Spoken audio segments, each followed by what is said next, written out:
এই অ্যাওয়ার্ডটা আসলে সেই সমস্ত মানুষের, সেই সমস্ত ভালোবাসার মানুষের, দেশ বিদেশ থেকে যারা আমাকে শুধু এই মেরিল প্রথম আলো অনুষ্ঠানে না, আমার প্রত্যেকটা ক্লান্তি লগ্নে, আমার প্রত্যেকটা সুসময়ে দুঃসময়ে আমার পাশে থাকে, আমার ভালোবাসার ফ্যান্সরা, আমার ভালোবাসার সাকিবিয়ানসরা, এই অ্যাওয়ার্ডটা একদমই তাদের জন্য। Thank you.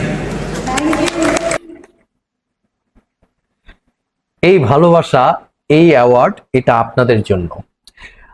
গতকালকে মেরিল প্রথম আলো পুরস্কার 2024-এর জমকালো আয়োজন হয়েছে ঢাকার আগারগাঁওয়ের চীন মৈত্রী সম্মেলন কেন্দ্রে। সেখানে নানান ক্যাটাগরিতে বিভিন্ন পুরস্কার প্রদান করা হয়েছে যারা যারা সেই সকল শ্রেণীতে নির্বাচিত হয়েছেন তাদের প্রত্যেকের মাঝে। তো সেই জায়গায় আজীবন সম্মাননা পেয়েছেন আমাদের শ্রদ্ধেয় জনাব আবুল হায়াত স্যার। তো এর পাশাপাশি অন্যান্য যারা নবীন প্রবীণ অভিনেতা, অভিনেত্রী এবং বিভিন্ন কলাকৌশলী এবং শিল্পী যারা আছেন, শিল্পী বলতে আমরা সবাইকেই বুঝি, তাই না, তাদের প্রত্যেকেই পুরস্কার দেওয়া হয়েছে। কিন্তু প্রথম আলো, মেরিল প্রথম আলো যে পুরস্কার, সেটা যতটা হাইলাইট হয়েছে তার চেয়ে বেশি হাইলাইট হয়েছে একজনের কারণে। আর তিনি কেউ নন, তিনি আপনাদের আমাদের সবার প্রিয় সুপারস্টার শাকিব খান। তার উপস্থিতি কিন্তু প্রমাণ করেছে যে শাকিব খানের ক্রেজ কতটা কাজ করে।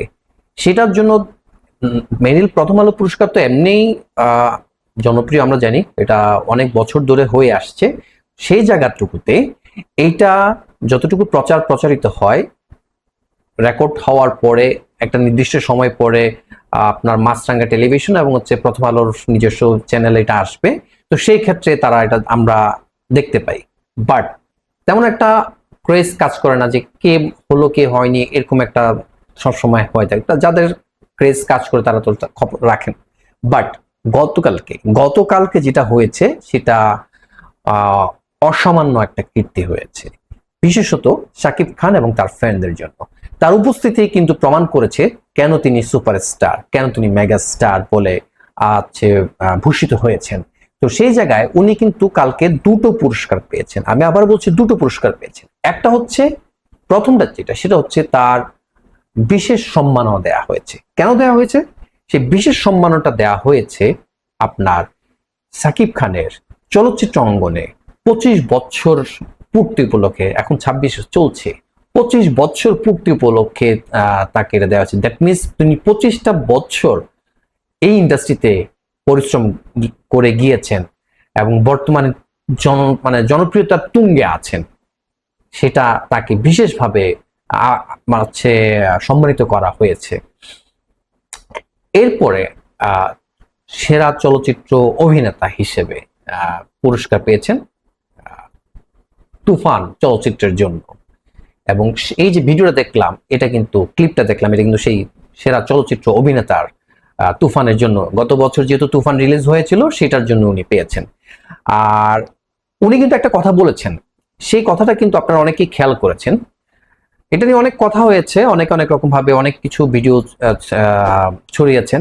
এক একজনের ইচ্ছে এক এক রকম হয়ে থাকে। আমি পজিটিভ নেগেটিভ নিয়ে আমি কিছু বলবো না, আমি শুধু বলবো কিছু শিক্ষণীয় কথা। আমরা কি শিখতে পেলাম? উনি একটা কথা বলেছেন যে ইন্ডাস্ট্রিতে উনি যখন আবার রিটার্ন এসেছিলেন গত কয়েক বছর আগে, তখন কিন্তু তাকে তার প্রিয়জন, পরিচিত মানুষরাই তাকে কিন্তু দূরে ঠেলে দিয়েছে যে আপনার আর অবস্থান এখানে নেই। তিনি বলেছিলেন যে যাওয়ার আগে আমি আরেকটা বার চেষ্টা করতে চাই। ওই একটা বার চেষ্টা তাকে আজকের জায়গায় তুলে নিয়ে এসছে এবং একটার পর একটা তিনি হিট, ইন্ডাস্ট্রি হিট মুভিজ আমাকে আপনাকে উপহার দিয়ে যাচ্ছেন। এটা একমাত্র তার পক্ষেই সম্ভব। তো এই যে চেষ্টা, দেখুন, পজিটিভিটি আপনি যদি নেন, আমি শেষ না দেখা পর্যন্ত আমি চেষ্টা চালিয়ে যাব, সেটাই কিন্তু তিনি প্রমাণ করেছেন। তো এই পুরস্কার সেরা অভিনেতার তারই প্রাপ্য। এই বছর আমরা দেখেছি বরবাদ এসছে, আর কয়েকদিন পরে আপনার কি আসতে যাচ্ছে, তাণ্ডব আসতে যাচ্ছে। তো এই বছরের হিসাব যদি করি, পরপর একটা তো ইন্ডাস্ট্রি হিট হয়ে গিয়েছে, আর একটা আসার আগেই হিটের তকমা লেগে যাচ্ছে। তার মানে আমরা ধরে নিতে পারি এই বছরই তার দুটো ইন্ডাস্ট্রি হিট আমরা পেতে যাচ্ছি। তাহলে নিশ্চয়ই আগামী বছর এই পুরস্কারে তিনি আবার ভূষিত হতে যাচ্ছেন, এটা ধরেই নেওয়া যেতে পারে। কারণ এই সিনেমা বা এই জনপ্রিয়তার ধারে কাছেও আর কেউ নেই। যদিও গতকালকে সেরা অভিনেতার পুরস্কার এটা কিন্তু প্রথমবার নয়, এটা তার নবম, আমি আবার বলছি তিনি নবমবার এই পুরস্কার জয়লাভ করেছেন। যদিও দীর্ঘদিন পরে তিনি এই মঞ্চে উঠেছেন, এর আগে উপস্থাপনা যারা করেছেন এই ইন্ডাস্ট্রির কিছু অভিনেতা অভিনেত্রী, আমরা যদি তাদেরকে নায়ক বা নায়িকা বলি, তারাও কিন্তু তার ব্যক্তি জীবনকে নিয়ে কটাক্ষ করেছেন। আমি কিন্তু আমার প্রায় ভিডিওতে বলি আমি কারো ব্যক্তি জীবন নিয়ে কোনো কথা বলতেই চাই না, কারণ এটা আমার রুচিতে বাধে, এটা আমার এখতিয়ার নেই। আপনার জীবন আপনি কি করছেন সেটা আপনার ব্যাপার, বাট আমি আপনাকে কিভাবে চিনি সেটা বড় কথা। আপনারা আমাকে চিনেন কিভাবে? এই ভিডিওর মাধ্যমে, এই চ্যানেলের মাধ্যমে। আমার ব্যক্তি জীবন নিয়ে আপনাদের অনেকের হয়তো বা মাথা ব্যথাও নেই, থাকা উচিত না। সো ব্যক্তি জীবন তিনি কি কি করেছেন সেটা নিয়ে কথা না বলে, তাকে কটাক্ষ না করে তার সমকক্ষ হতে পারেন কিনা আপনারা, সেটাই তো আগে প্রমাণ করতে হবে।